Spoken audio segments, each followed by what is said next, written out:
शिवाय नमस्तुभ्यम.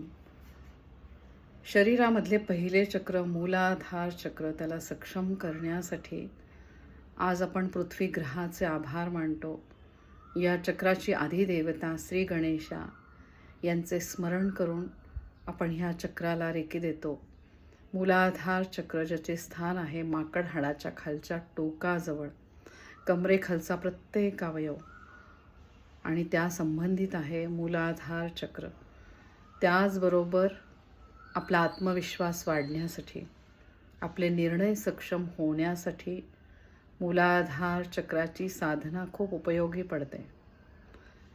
ह्या चक्राची अधिक माहिती जाणून घेण्यासाठी या शॉर्टमध्ये डिस्क्रिप्शन बॉक्स नक्की चेक करा, ज्याच्यामध्ये मी लिंक टाकली आहे मूलाधार चक्राविषयीची माहिती, आणि त्याचबरोबर मूलाधार चक्रावर करायचे रेखीचे ध्यान, ज्याद्वारे मूलाधार चक्राची कार्यक्षमता वाढून तुम्हाला त्या संबंधित जे जे अवयव आहे त्यातले विकार दूर होण्यासाठी मदत होते.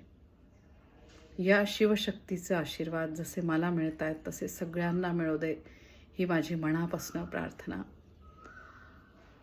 आपण विविध चर्चासत्र घेत असतो. त्या परवाच्या चर्चासत्रामध्ये 7 चक्र, 7 चक्रांशी संबंधित असलेली माहिती, तिचे मी काल व्हिडिओ आपण प्रदर्शित केलेले आहे.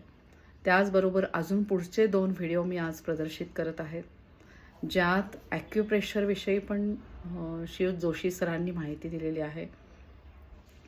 आणि त्याचबरोबर जर उन्हाळ्याचा जर तुम्हाला त्रास असेल तर तो त्रास कमी होण्यासाठी काही छान असे सोपे सरळ उपाय दिलेले आहे.